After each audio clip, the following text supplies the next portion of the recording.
One of us has a drinking problem. One of us has a drinking problem. And the other one is me. I almost spit out my wine. Nobody needs to know. We're so fake. We're actually both AI. Used to look like this. My teeth are crooked on purpose. Exactly. Romantically. Oh, wink, wink. And we're back. Thank you for listening to Anxiety Twins. My name is Lee H. Tillman. I'm Andrea Menchaca. And please, if you got this far, don't forget to like and subscribe. Yeah, already. Congrats. Already. Like the first 2 seconds, please like and subscribe if you're listening. This is a podcast where we talk about a lot of different things. Today, we're probably mostly going to talk about movies. Mm-hmm. But we are two stand-up comedians, in case you don't know. One of us has a drinking problem. One of us has a drinking problem. And the other one is me. I almost spit out my wine. Spit take. So we watched 2 movies yesterday, back to back. Double feature is what I believe it's called in the business. I left work early to go see this movie. Well, that's not something you need to advertise. Yeah. I mean, I guess they knew that you left, right? You didn't just like...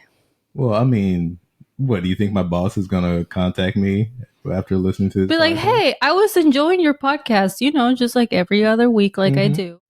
Little question, and I know I'm off base here. This is your personal time. Did you just leave in the middle of it? Allegedly. Just catch a matinee? Is that what I heard? This is all entertainment. Yeah. This is all entertainment. This is all fake. Nobody needs to know. It's so fake. We're actually both AI. This is an AI podcast. Yeah. Thank you for listening to it. I choose to look like this. It's not like my teeth are crooked on purpose. Exactly. It's cute. This was actually a movie that I wanted to see, which never happens. It's always you making me watch movies. Making you? Yeah. Watch excellent movies? It takes some convincing, and then eventually I'm like, I guess I enjoy that. I mean, it ain't no Gilmore Girls. Let me tell you that. Let me tell you that right now. Well, nothing is. Nothing is. Yeah. Moment of silence. We also watched Bad Santa. We also watched Bad Santa. Why did you watch Bad Santa? Because the internet told me that Lauren Graham was in it. And the poster doesn't usually have a picture of her, but I saw, like, how there's like alternative posters. One of them, she's in it, and I was like, oh, look at her. So we watched Bad Santa. And we actually never looked it up, like, was she already in the Gilmore Girls? Because that's a shit role. It's It's like 2003. When did Gilmore Girls start? I don't know. I guess I could look it up. I mean, it's a really bad part. Yeah, anyone could have played that part in the movie. But I don't know. She did fine. It's the exact same era. They started shooting in 2000. Okay. Well, yeah, she was already. Well, was it like a? That's wild. Was Gilmore Girls like a popular from day one, or is it like a? No, that's true. It took a minute, and it was so poor that they barely had like.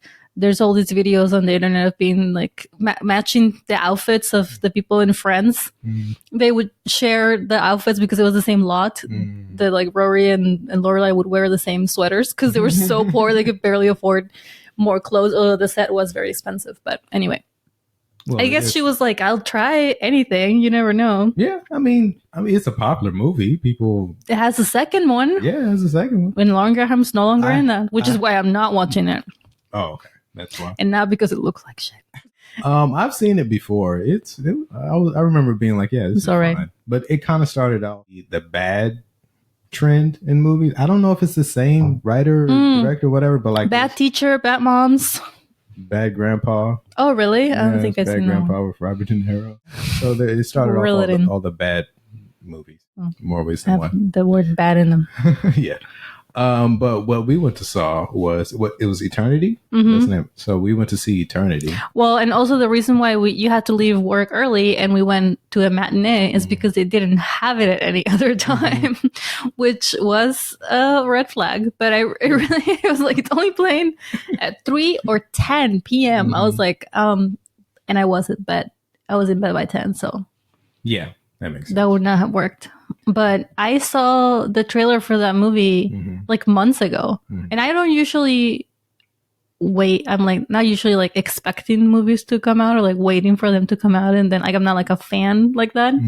So for me to have seen a trailer and then wanted to still wanted to see it months later, I was like, oh, we're going to. We'll figure it out. You're leaving work. Yeah, and we did it. What was I wanted to say? Oh, what about the trailer? Like, it was just the story, just the idea? I think I really like the afterlife, the things that people come up with, like what they think afterlife, even though the notion, their reality of the afterlife The good is. place. I'm sorry, but it was the bad place. Spoilers, in case no one has seen. Sorry. No one's seen that. That's my favorite episode, when there's like over and over. Do you remember that? She's like, oh, this is the bad place, like over and over. They're like what they come up with in the bad place for what in the good place for what like the afterlife looks like. It's pretty interesting. So I don't know. I think I just like, I mean, what other movie can you think of or like show that has the afterlife? I mean, there's a history of like movies that have done that, but not TV show. I can't think of any TV shows to have like the afterlife. But not off the top of my head, but you don't get like immersed in the afterlife. There's like someone dies and like maybe like what's the one with the pottery? Is that Ghost? Yeah, Ghost. We are in the regular realm, or whatever you call it. There are movies where people go to heaven and there's a ghost. Yeah, and you can kind of see heaven, but you don't live in heaven. Like I think it takes a lot more imagination to come up with what the afterlife looks like when you are there and everything. And I don't think this movie did it perfectly, but it was interesting to see like what they thought. It's always interesting to see like what people come up with. And like the logistics of it, like the fact that people still have jobs and there's like a key for the room, like very like material things that have to be figured out. And like somebody has to serve the alcohol, like all that stuff. It doesn't just like pop up. They did that type of movie like late 70s, early 80s, like when they had like idea, like Heaven Can Wait is a movie like that. Movies where a person dies and they see what the afterlife is like, and they see what heaven is like. But it's probably, I don't think it's like been a movie where you just stay in heaven or hell or the afterlife, whatever it is, because that requires so much more but there's a handful of movies imagination of like coming up with all of the things. All right, so there's like 7 days, like all these rules. It's interesting to see 7 days to figure out what eternity you want to go. And then like some of the eternities were really lazy, like book.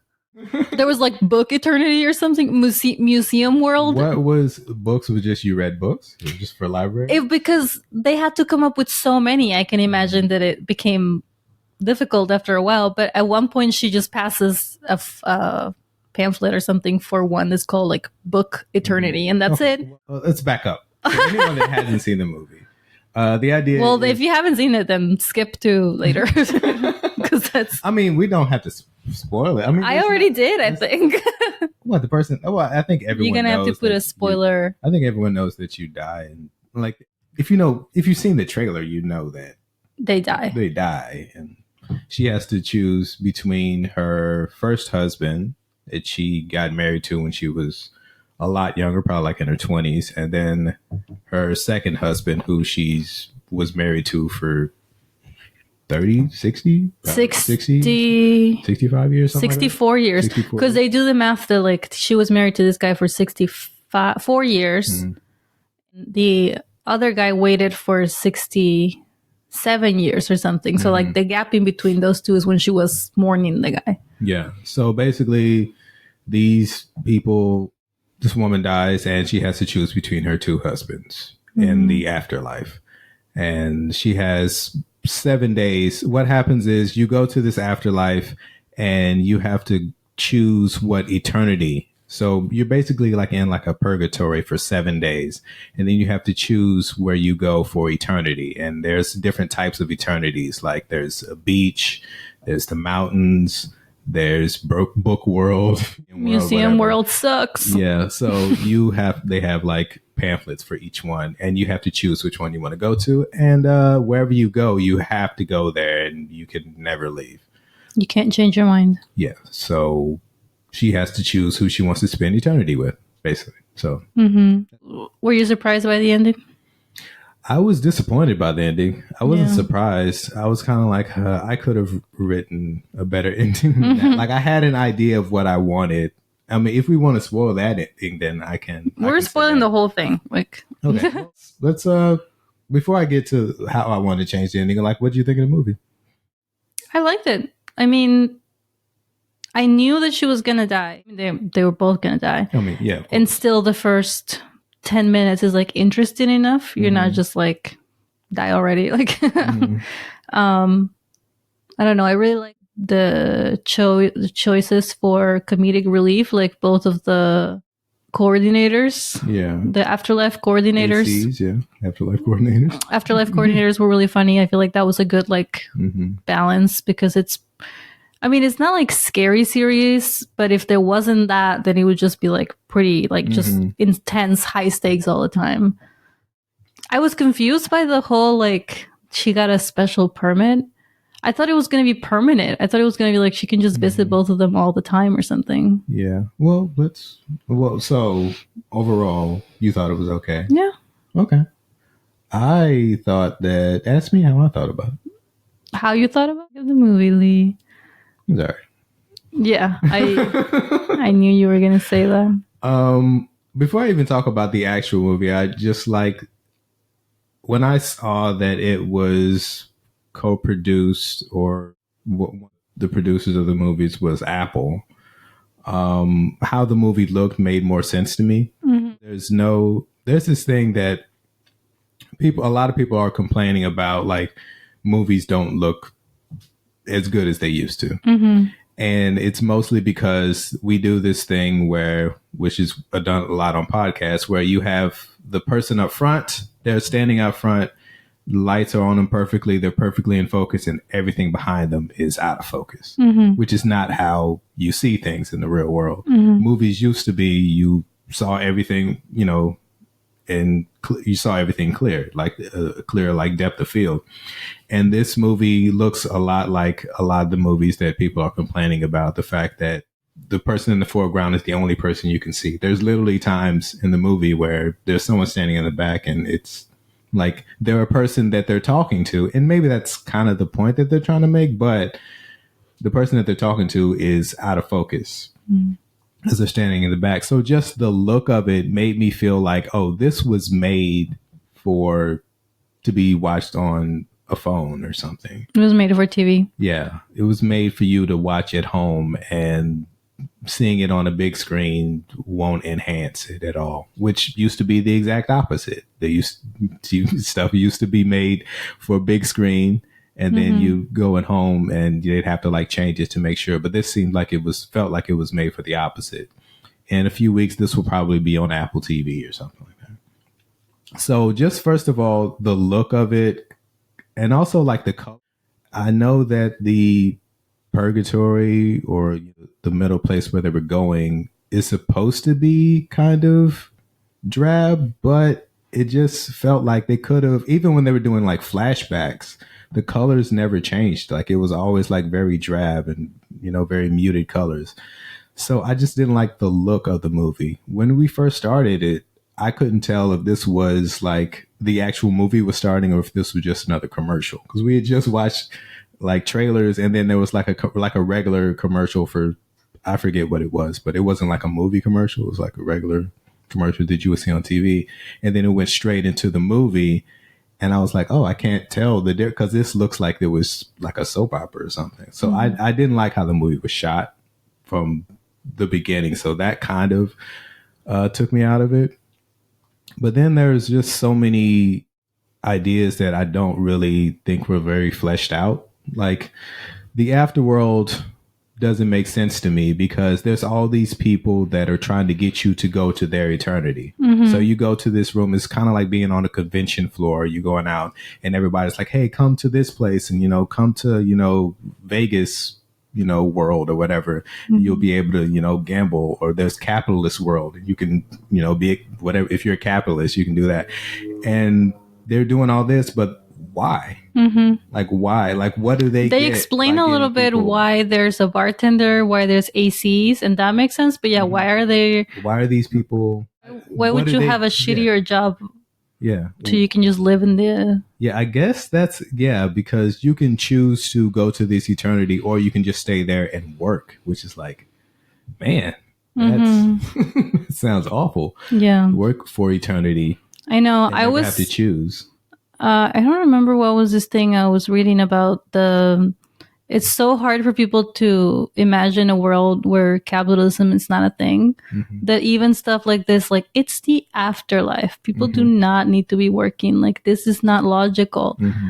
Think about like what life would be like if people didn't have to work, and they're like, can't. Like, Yeah. I went there and I couldn't figure it out. I mean, that's what happened during COVID. People didn't know what to do. They're like, I can't go to work. Could afford to not work. They were worried.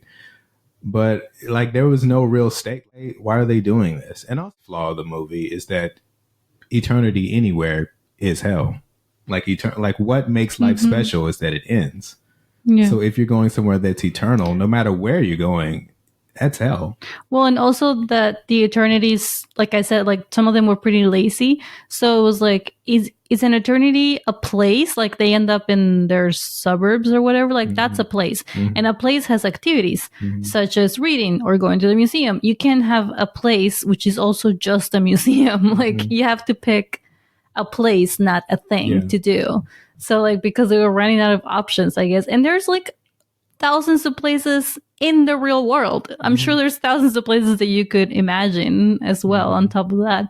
But they really went with like the easy way out with some of them, where it was just like candy cane world. Like everything's a candy cane. They didn't really build the world out as much as they could have.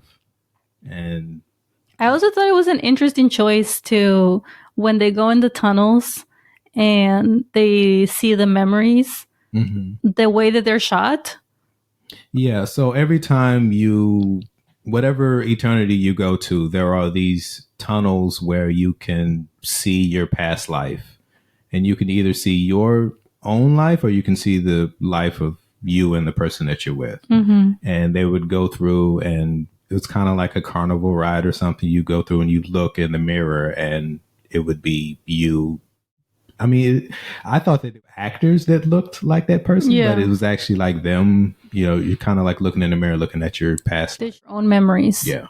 But it's not a shot of them having a moment. It's like a caricature set. And it feels, and they're not even like a real car, they're like a cardboard cut out of a car. And I feel like the reason for that was mainly budget. Like, how many scenes can you shoot? And like, are they going to look shitty, or should we just make it look like cartoonish? So it's like, okay, that is so bad. It definitely felt like they were on a budget. Yeah. It felt like they were trying to do this really big which is wild because Apple has money. Although I guess Apple has money for music.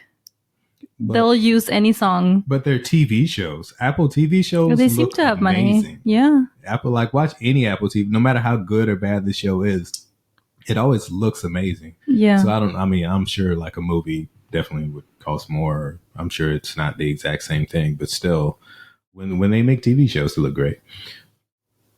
Yeah, I just didn't feel like that. It felt like it was a good thought experiment, but not really a movie. Yeah. Like, it felt like it was like, oh, it's an interesting idea. Maybe a good short story, a short film or something, but they didn't really flesh it out enough for me to. Or it was going to take years. Yeah.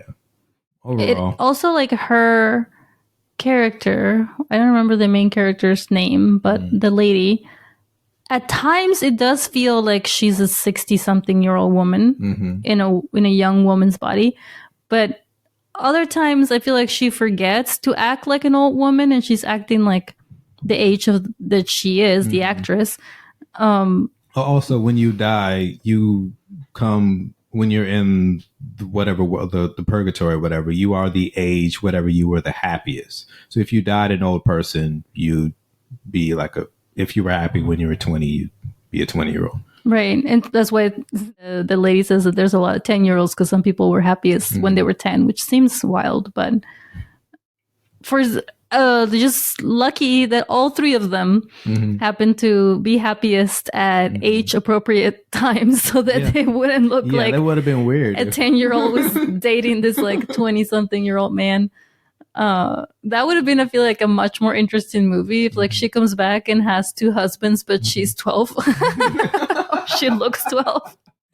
And everybody's like, you take her, actually. you should keep her. And this one guy, he died. He had to be like early 20s, and he waited 65 years for her to get there in the hopes that he would see her. Like there have to be like millions and billions of people that are like die or there all the time. The idea that you would just run across her is insane. Yeah, the logistics of how you would accidentally run across somebody. They kind of imply that his afterlife coordinator has also gotten her case so that when she shows up, he can reunite them, because he says at one point, like, I've been waiting for this woman for 60. The afterlife coordinator says, I've been waiting for her. And you're like, okay, that seems weird for you to be specifically waiting for one client, quote unquote. Yeah. And then it turns out that it's because he was both of their afterlife coordinator. Yeah, the afterlife coordinators don't really have a whole lot of power. Power too, but also like there's no real reason for them to be doing what they're doing.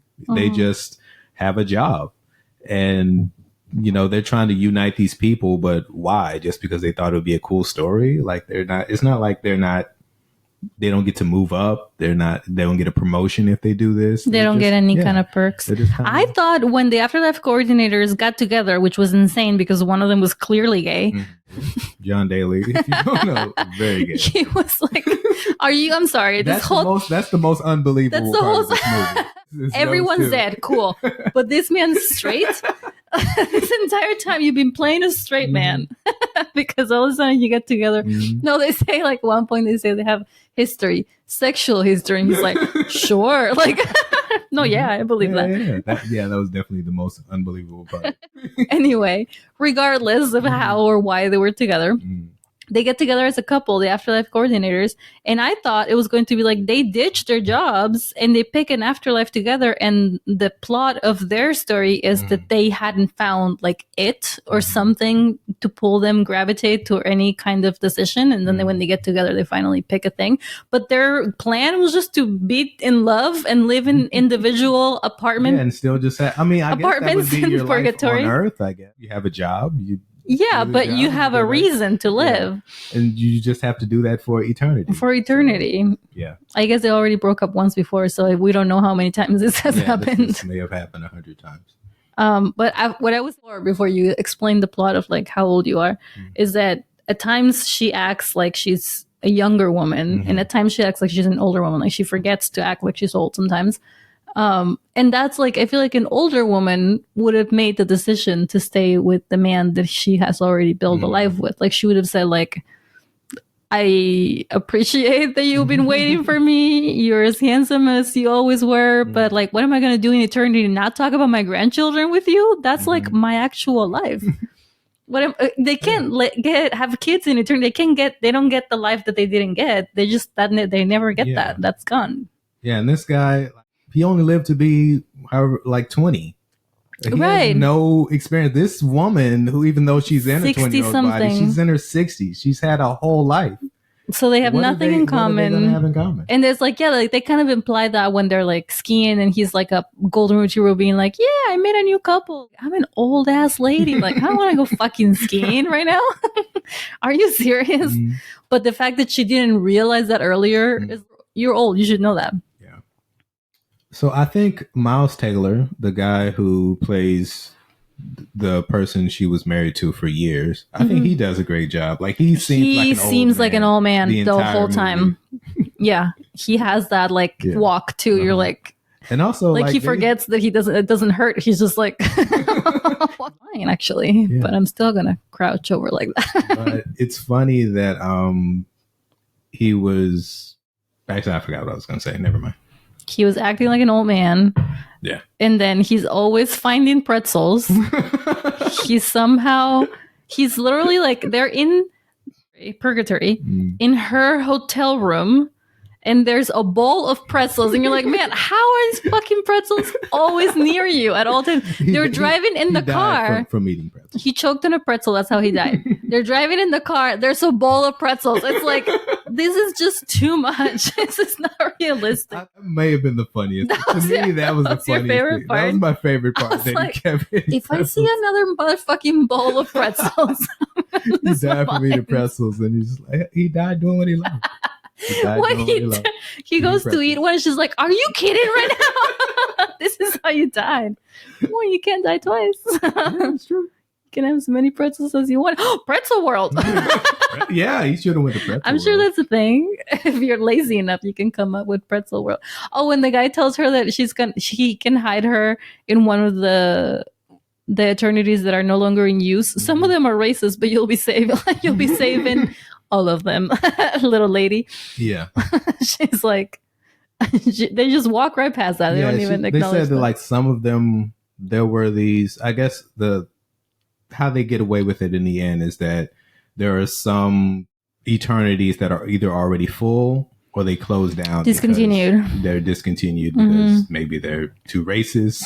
Maybe it was like Nazi world or something. Or they're not popular anymore or whatever the reason is. And also pause right here. This implies that there is a heaven for Nazis. Okay, so I'm just going to leave that. Heaven doesn't exist. Heaven and hell don't exist. They don't exist. There's no heaven or hell. It's just eternity. It's just Nazi for a long time. So if you want to be with your Nazi brothers and sisters, you can do that you can go to forever, and that's your punishment in a way. I mean, it's not a punishment. It'd be awesome. I mean, you wouldn't have anybody to hate. You just said it would be terrible. Anything forever is it's a punishment. Anything ever would be a punishment. But also, who are they going to hate? You wouldn't have anybody to hate. Yeah, you're just there, just like, that's a good idea. Like some of these things have like, they're good thought experiments. They're good stuff in between. But like, I don't think you can write a whole movie unless you like really went into depth. There would be like an eternity where racist people have no one to hate, and they realize that they actually hate themselves. And there you go, and that's it. That was the thing that this is like a line from the Gilmore Girls when she says like, and you saw this episode with me when she's like, maybe someday the person that I really wanted to be was myself, and that'll be like the lesson that I learned. But for now, can you just like, get it together? It's like maybe I'll be a Disney princess and learn that I just really want to love myself and all the animals around me. Yeah. So do we want to spoil the ending? We just did. I thought we spoiled the whole thing. What I am fully expecting you to put a big spoiler alert at the minute I mentioned the movie. All right. Well, I already said everything. What? Oh, you were saying how they got away with it. Okay, so the ending is I don't know. Like there were 3 endings. She's acting like a schoolgirl and fucks up and goes with the handsome guy. And then she's like, oh, this shit's boring as hell. You're 12. Yeah. But no, first she decides to go with her friend to France, to Paris World or whatever. Right. But we couldn't let that happen because her friend's a lesbian. The story of her friend would probably be a way more interesting movie. Way more interesting movie because her friend was the reason she died and she came back as an older lady. The reason why is because as she got older, her husband died and she was able to live her true lesbian life for a few years before. For a few months. Because it's actually like, he says like, oh, you're still old. The guy sees her in the afterlife and he thinks that she is the age that she was when they knew each other. And she's like, no, this is actually like me 4 years ago or whatever, like during this 3-month period when I went away with my lesbian lover, and then I came back and the grandkids and the Christmas and the church and whatever. So her age is like specifically that window of time when she got to Les when she got away. And that's also how he figures out that his wife was happier with the first husband, because her hair is longer, which is why she was the age that she was before they met. She initially decides to go with her friend to Paris World. Then her husband, who was the older husband, the person she was married to for a long time, tells her to go with a younger guy because that's when she was truly happy. So she decides to do that.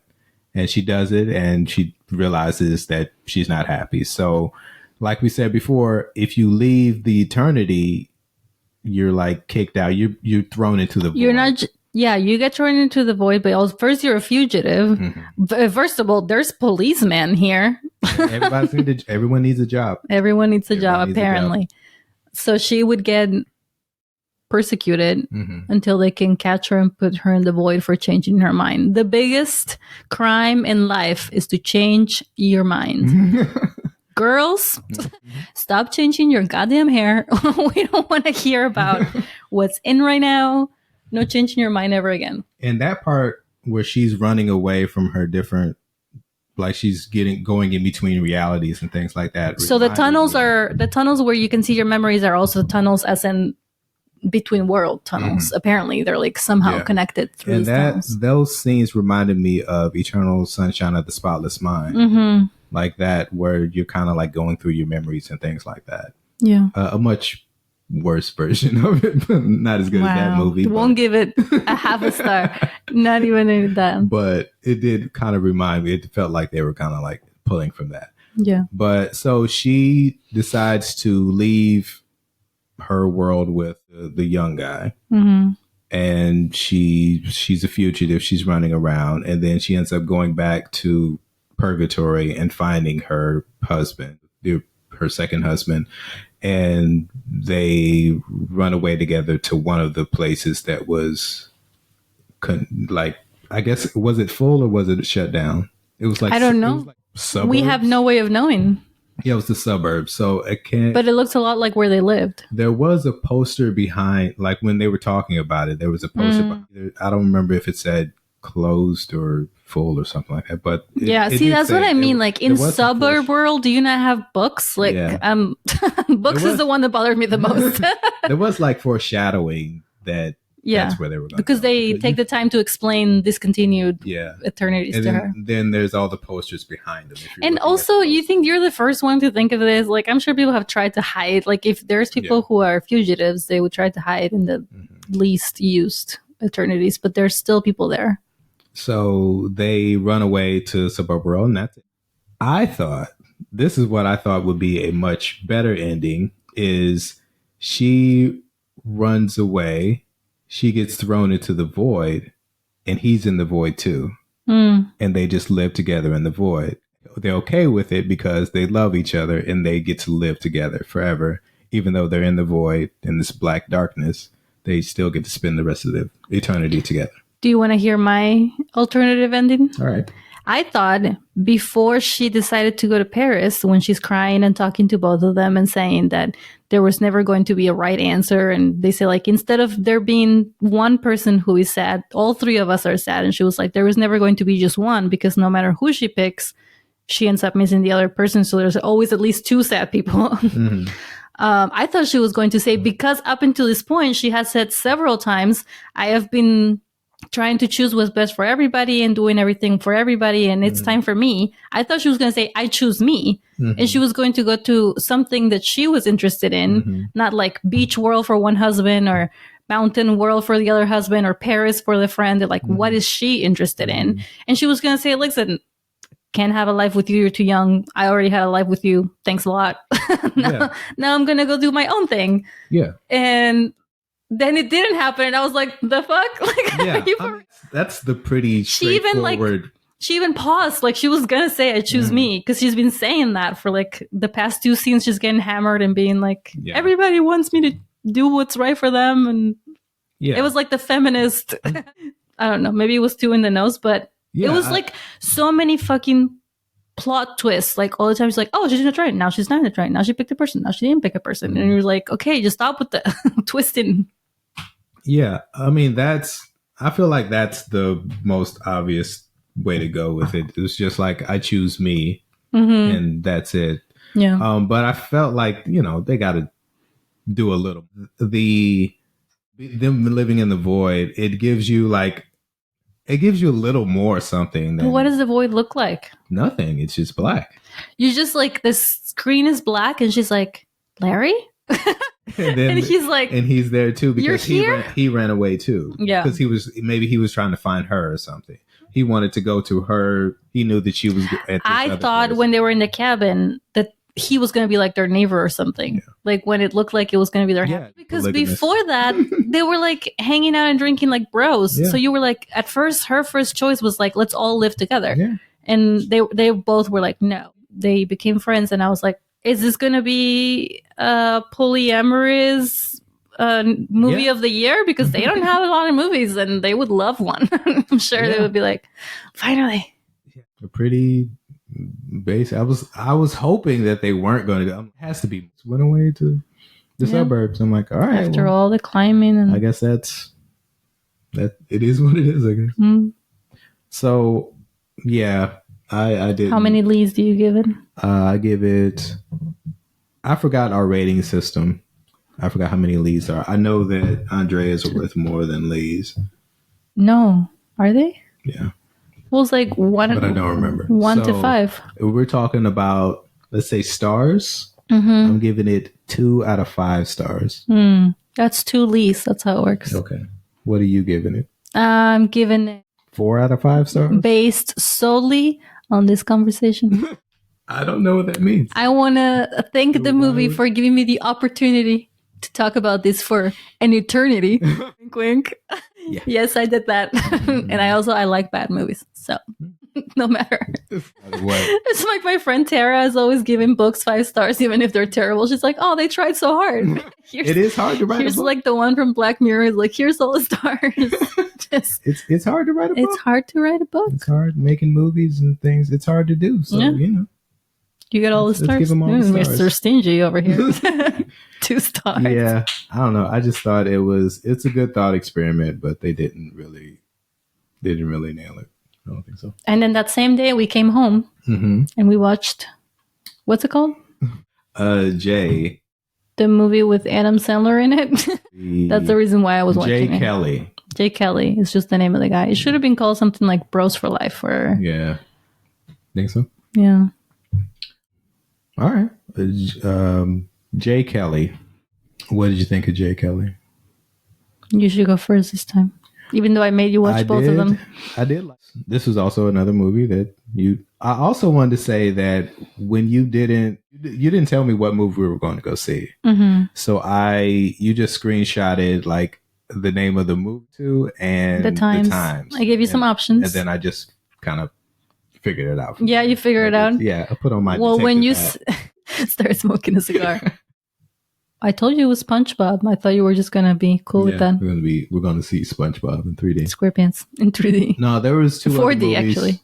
There was 3 movies that I did want to see. First one was Hamnet. And the second one is Sentimental Value, which is kind of it's a lot like Jay Ellis. Am I saying the name right? Is it Jay Ellis? I don't know. Jay Kelly. Why do I keep thinking it's something else? Jay Kelly, just because his name is not very memorable. And he says it so many times. Yeah, well, he says, they say his name a lot. To the mirror. So, Sentimental Value is a lot like Jay Kelly in that it is about a father that has a hard time trying to reconcile with his daughters. So it is, but from what I understand, it is a much better version than what this is. We should go see that. So Hamnet, Sentimental Value, and then Eternity would have been a third movie that I wanted to see. Hamnet is kind of a period piece. Yeah. It's Shakespearean. Well, it's literally Shakespeare. Like it is the story of William Shakespeare. Not his whole life story, but it's part of it. Yeah. He's a character in it. So yeah, it is a period piece. And supposedly, I love period pieces. Supposedly, it's a very good movie. I was interested in seeing Eternity. Cheers. Because I did see like decent reactions to it. I feel like the critics didn't like it, but I think the people liked it a little more. There's that. Give it up for the people. Jay Kelly, Noah Baumbach movie. I'm not a huge fan of Noah Baumbach. His movies are kind of like hit or miss for me. The last one I did like, he did Marriage Story, which you watched like the first 5 minutes of and you stopped because I blame the people who have been making fun of it on the internet. Mm-hmm. But also I tried and then immediately I was like, this is too much yelling. I just can't with the yelling. Like, yeah, I told you my stance on people fighting is like, well, then get a divorce. I don't want to hear this. And that's what they did. And that's what if you had watched the movie, you would know that that's what it just gets too loud. That's what they did. I don't remember I don't remember the movie starting out with fight. Well, maybe it did. I don't know. But I do remember like enjoying the movie. But his other movies, I'm not a huge fan of. Like I can like The Squid and the Whale is one of his early movies. I enjoy that. But most of his other stuff, it's kind of hit or miss for me. So I was kind of not super excited to see it. I wanted to see it just because I do want to see like what George Clooney and Adam Sandler are up to. Like what like you throw these two people in a movie. Okay, let's see what's Yeah. up. It was nice to see Adam Sandler play somebody that's not him. Like, Yeah. I mean, his daughter. He has done. His daughter was still there, but his daughter's. I don't know. He was wearing normal clothes. Like, that was wild. He had a kerchief. Was he? I mean, besides that, he was wearing like pants and stuff. It's crazy. Yeah, this fucking guy. Look at that.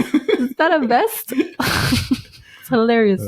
Instead of like gym shorts. Yeah, and I forgot. So Greta Gerwig is also in the movie, and I kind of forgot they're married. Baumbach and Greta Gerwig. I forgot that she's an actress. Like I forgot. Oh, like I was like, oh yeah, she acts. But then I remember, like, I wonder if that was their toddler. I don't know. He was a borrowed maybe kid. Well, yeah, maybe.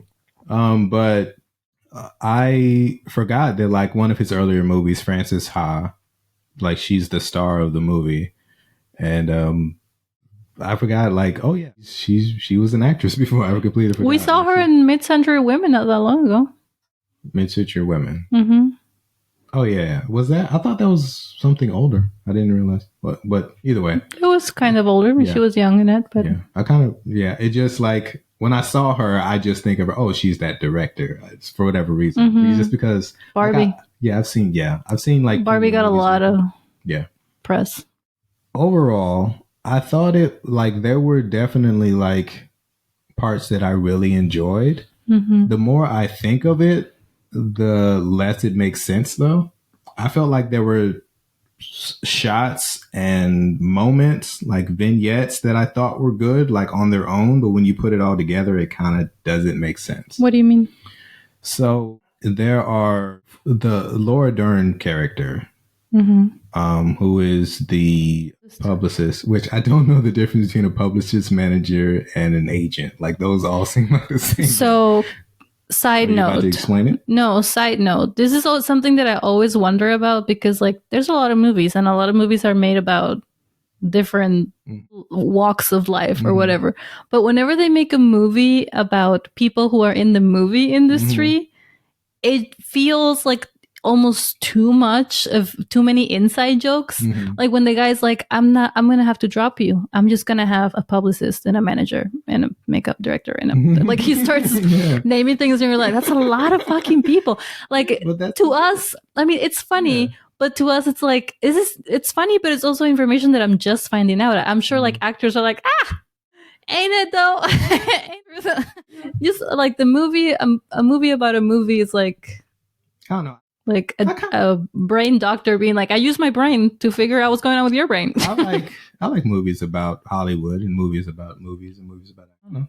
I kind of like it. It's because that's all they know. So, like I would like to see movies about walks of life that they actually like figured out how to, like, it's more real, like how they do with movies. Well, I mean, you should watch why didn't you watch Marriage Story? I don't believe it's good. You can't convince me. Yeah, okay. Fine, I'll watch it, but I'll hate the whole thing. Okay, and that's Marriage. You just described Marriage. Ugh, I will, but I'm going to be mad at you the whole time. So anyway, back to the Laura Dern character. I really enjoyed her in the movie. Great actor. Yeah. There's no reason for her to be in that movie. She did not. That character didn't add anything. Like when you actually like look back and be like, okay, this was. Her scenes were really good, but when you actually like step back and look at the whole movie, like why? Well, I do think there was one reason for her to be there. Why? Like there also was a relationship between her and the Adam Sandler character, but like why? That didn't add up to anything. I think the one reason that she was there, as well as some other people, was just to show like how he surrounds himself with people, and then slowly they leave him because of how shitty he is. But they couldn't all be people that we know well, so they chose Laura Dern to be a person that we know, and then a little bit too on the nose, their relationship failed because of Kelly, and they're constantly saying this, like, he's like our kid, we're taking care of him, he's ruining our lives. I'm like, okay, we get it, he sucks, like, yeah, but also it's a job. You could have gotten all that just from the Adam Sandler character, because he's going through it the whole time, and then he finally realizes. I think that was a little bit on the nose, that they have to say it like when he's living it, but also we did need more people to leave him. And a lot of the people leave him for rational things that have nothing to do with him. And she leaves him because she's mad at him. And that was necessary. But even she doesn't actually leave. She leaves to go work on something else for him. Yeah, but physically you don't see people around him, and that helps. Yeah.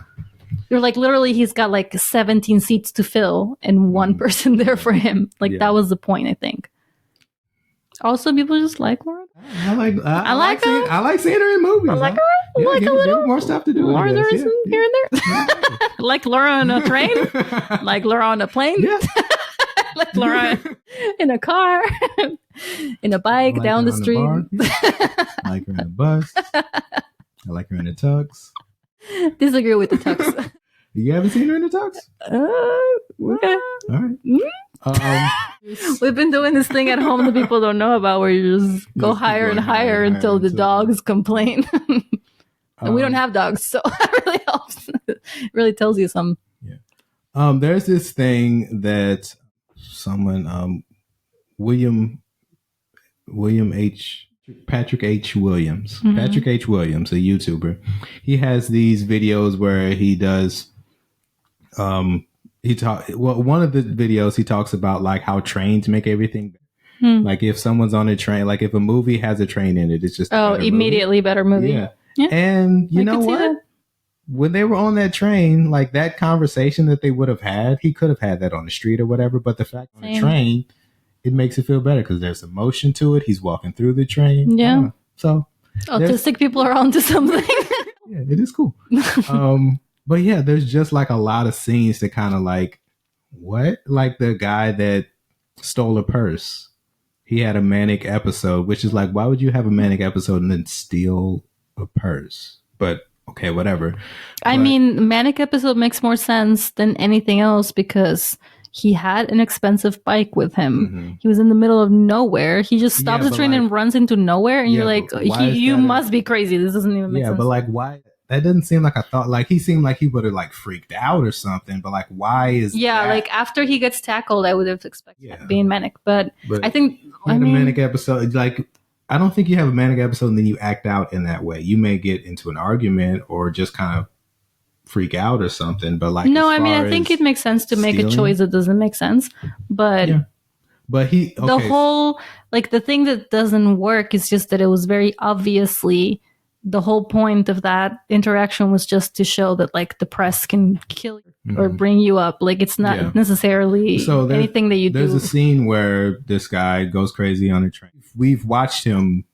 He's the only like side character where we see without Jay Kelly. Like it's kind of weird. Like, and how they keep showing him. He happens to be and I thought this was a dig at Germans. And I later realized. Yeah, because one guy is German, the other guy is French.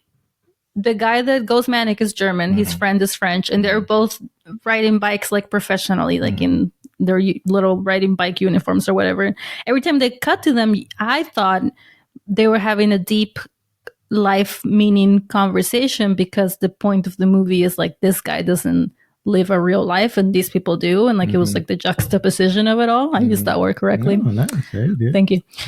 But then I think later the point was like, he was just saying silly shit because he was about to go manic. He was talking about how he doesn't believe in God, but he lives in the church. And when he said that, my thought was like, I feel exactly the opposite of that. I believe in God. I don't believe in the church. But I don't go around telling French people in trains. So what like I'm saying is like, that scene is a interesting scene, but like at the same time we think about it, okay, so he has a manic episode. He pulls the stop on the train, and the train stops, and he runs out with this woman's purse. And then Jay Kelly, who is a 60-year-old man, chases this, I'd say 40-year-old man, chases him down and gets the purse back, and then he's kind of. I'm just like, all right. I mean, like in the moment, that's an interesting scene, but like when I step back, I'm kind of like, that's the way they squash this other thing that's happening, which is he got into a fight. So that him getting into a fight with one of his old friends could possibly ruin his career. Like it could go on the internet. But then he does this thing that's heroic. So they're trying to that's how they squash so that this other thing doesn't actually. And I thought anymore. The video of him being quote unquote heroic was actually going to come off as being a dipshit or something and just dig him in even further, because that would be more interesting. And because if you are a fan of somebody and you see them take a shit on the internet, the very next thing they do is be heroic. Immediately in this day and age, everybody's like, well, that was planted. That was not. But no one saw that other thing.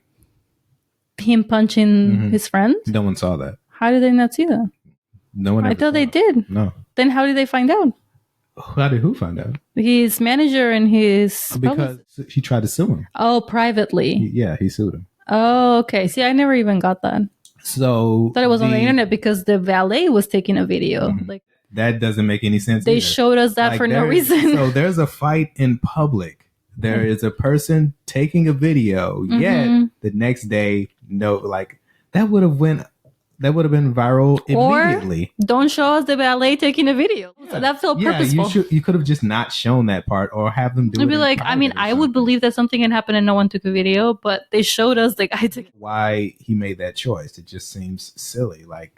Obviously, that's going to be on the internet. If I see George Clooney get into a fight, the next day that's going to be on the internet. So it just seems weird. But the choices that they made, I think the most interesting idea or relationship was with the idea that maybe he stole this other guy's life. His this friend that he used to have, he went into an audition with him. He got the part and the other person didn't. And that relationship, that to me is when the movie I kind of perked up. I was like, okay, what is this? This feels more interesting than him fighting with his daughters, to be honest. And they just because that's like any dad that's at work a lot, any job. So that felt like a more interesting plot line. They just they completely settle it off screen. Nothing ever comes of it. Yeah. Because this he doesn't have to face I guess the point there is he doesn't have to face anything because he's sheltered. Yeah. But it felt like there was other interesting things that were happening, and they decided to follow him being insane, following his daughter on the train, which is why he was on the train in the first place. And then him trying to go to therapy with his daughter. That was a cool scene. That the scene where he's, going to therapy with his daughter. But I don't know. I feel like the parts of it were interesting. There were scenes, but when I put it all together, it's kind of you didn't, at the end of the day, the story that you told wasn't the most interesting story that you could have told. That's how I felt about it. What about you? Yeah. I guess I understand where they were going, man-centered. So either way, I wasn't going to care very much what goes on with him. What about his daughters? What if it had been more about the daughters? Maybe they don't really flesh out the daughters' characters. Even we talked about this during the movie. They're putting on a play that both of his daughters are putting on a play, and they're far away so that we can't see how old they are because the actresses are not that age, and one of them is the same actress. And it's just time-wise, it doesn't make sense. Both of these daughters happen with different moms, and they're together playing, even though they're 15 years apart. 18 years apart. 18 years apart. They actually say that. I just guessed 15 because one of them is going to college and the other one's full-blown adult. They actually has a kid and everything. The daughter says, I'm 34 years old. And he says her age. She says the daughter. They worked out the math in there. I think they're actually 18 years. The age gap with the kids of Adam Sandler's character also doesn't make sense.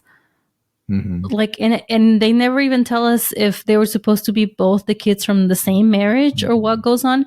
But I think because that was his actual daughter and they just wanted to work her into the script no matter how. But then with the other characters' kids, why are they playing together in a backyard when they're 18 years apart? Yeah. It's really like the whole purpose of that scene was just to show that he's a shitty dad. He's seen something beautiful, and at the same time, he's like grabbing his bag and be like, "I'm gonna like go to work." Actually, but they never really. There's one thing. So we kind of questioned this while we were watching it. Was that real?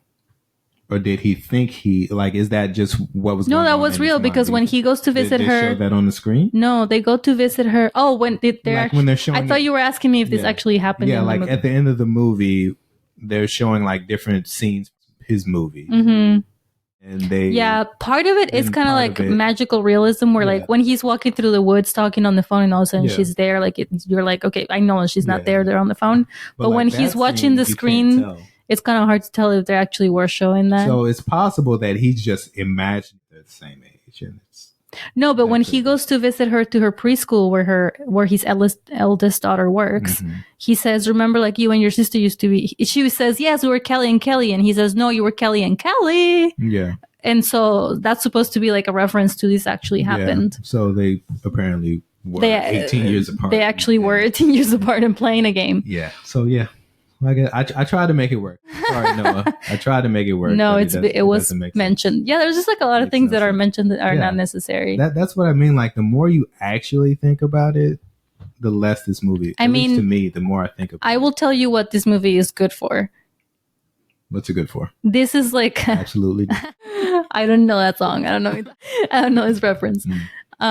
This is like men have feelings 101. Like this is like a movie.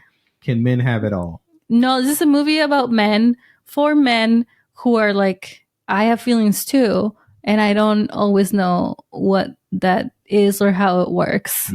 But I will choke up a little bit at a man putting in makeup on another dude because they love each other very much. Like that scene was set up to feel so like heartfelt and like you were gonna cry, and I'm like, I'm just sad.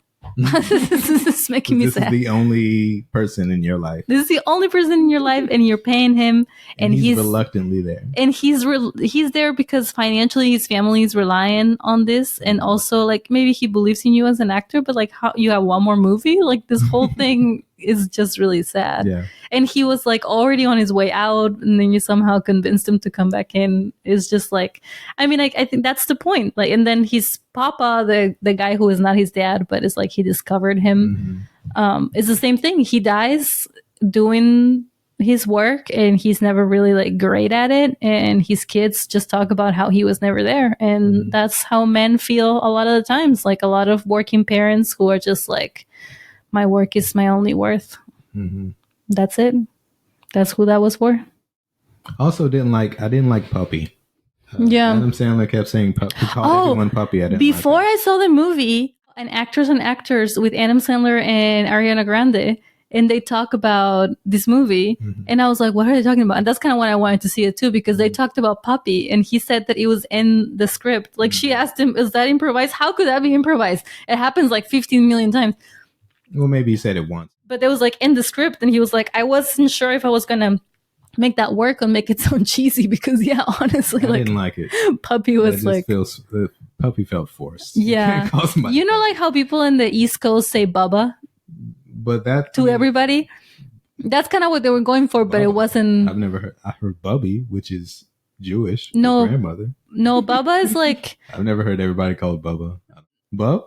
It's probably also derived of something Jewish, but it's like a cutesy name that people call kids. Like any kid can be a buddy. No, Bubba. You'll find out when you make some friends. Someday when you have friends. So mean. So mean to me. A bitch. All I do is love hey, since we're doing this, you know what? I need to tell you something very important. Please do. Lee H. Stillman. Yeah. That I feel like people need to know this about you. The H stands for heartfelt? That's not it. Does it? Remember the other day when I called you Herbert? That is not your name. Sincerely called me Herbert. I'm like, yeah, that's not. I'm all like, the H stands for. Breakfast Herbert. Like, that is not my name. That is not what the H stands for. You're always making shit up. You're always like, it stands for I love you very much or whatever. Like you put all kinds of stuff in there. It stands for I like Christmas or whatever. Right. What's your middle name? What were you going to say? You said you had something very important to tell me. You love these lights way too much when you turn this shit off. What? You always turning these lights on. They're so bright. Do you want me to turn the lights off? All of autistic TikTok agrees with me that the big lights are bad. Why? Because it hurts your head. But if it doesn't hurt my head, then why is it bad? Because it hurts my head. Oh. My head. So Not your head. You stopped us talking about Jay Kelly so that we could talk about how I like a well-lit room? Yes. Like a sociopath. All right. Okay. Lee H. Tillman. The H stands for sociopath with an H at the beginning, you know. All right. Is there anything else about Jay Kelly? The traditional spelling. You want to talk about? I'm still talking about your name. No, I think that's it. We figured it out. Yeah. I mean, my favorite scene, I really like the woods scene where he was like walking, like it looked beautiful. The like phone. Him in the white suit, the trees. It was a great scene. George Clooney is a terrible runner. He's not a very good runner. Who? George Clooney is not a good runner. Oh, he's not a good movie runner. how embarrassing! The way that the other guy who was also getting an award or whatever it was watches him walk into the woods and is just like, "Okay, see you there." I was like, "What?" Yeah, you just see George Clooney. He's not even like, "You need a ride, man." Nothing. He's just like, "All right." Well, I mean, you got an extra ticket? He asked him when he first got out if he was okay. Yeah. And that was it. That was the extent of it. Well, because they scared the hell out of him first. Yeah. So how many stars? Are we giving stars out? Is that what we're doing? Yeah. How many stars do you give Jay Kelly? 3. And they're all on Adam Sandler's back. Yeah. I guess I'd have to give it 3. Yeah, like, wow. This is the first. I kind of wanna give it 4 because, like I said, like there are good scenes in it, and there are like parts that, like I said, like the parts are good, but like the whole when it puts together, it just feels like it's all over the place. But I mean, it was well directed, well acted. Like I can't. It just wasn't put together very well. Yeah. So yeah, it was just a man movie, and I'm not a man, so it's not for me. It also reminded me, I just watched the Martin Scorsese documentary where he has 3 kids and they interview his 3 daughters, and you can tell like he definitely, like his first daughter, he was not around at all. That they're not happy with him, or what? No, I mean, like, on camera they seem to be fine. But like the first daughter, like she seems to not give it a thought at all. Like she doesn't really, like she's like, yeah, he's my dad. That's kind of her hope. I never saw him, so he doesn't feel like my dad because he seems to, like the way she talks, she seems to have like gone to some therapy to like be okay with the fact that he wasn't there. She's using therapy talk. And then his youngest daughter, which she looks like she's definitely still in her 20s, maybe not even 20, but she's basically like, it's basically her grandfather. Like that's kind of like the age that, like, if you saw them together, you would think that was his granddaughter or something. And they're great. Like they talk together all the time. And he's like, so like she got the childhood that these other 2 grown women never really got. It's kind of like, yeah. And that, like watching it kind of reminded me of that, you know, it kind of like, I bet you that's how Martin Scorsese's daughters feel about him. Yeah.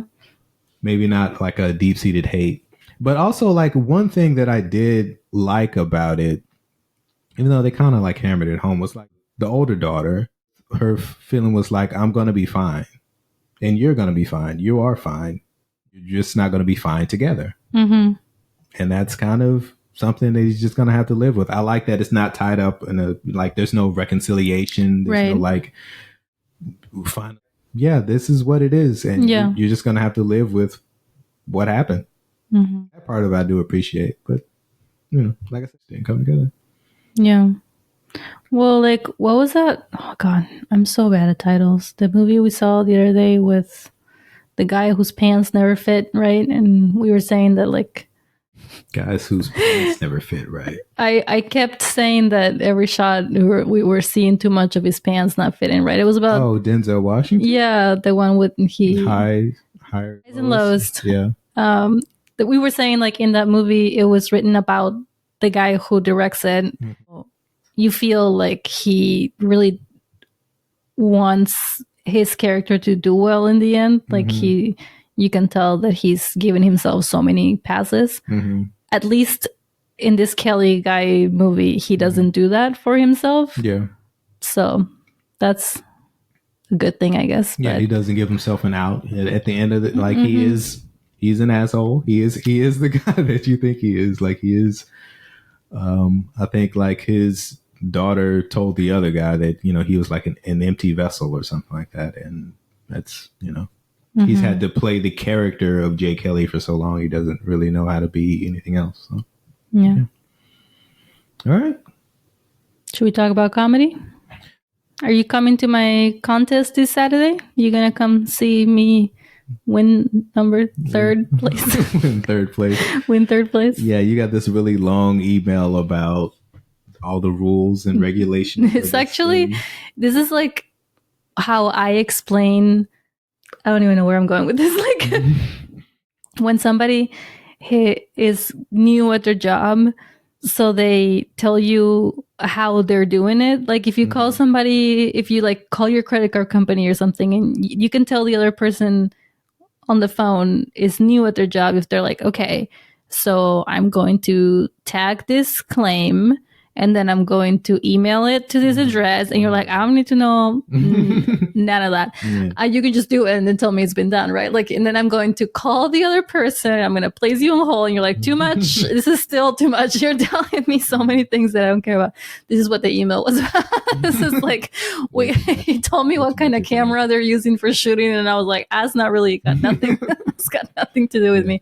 I mean, I appreciate the attention to detail, but it was a lot. And I read it because I was like, maybe there's something cool in here. I don't know.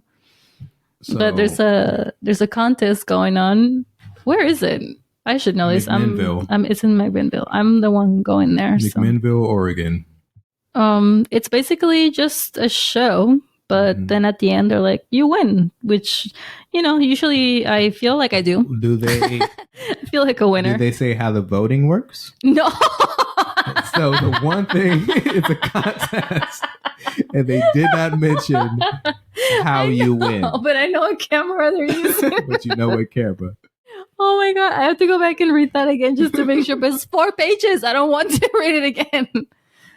I think it's like by round of applause. I don't know. I don't know, actually. I think it's a theater. They're like, and then they're recording it for like potentially a, what's it called? A documentary? A documentary.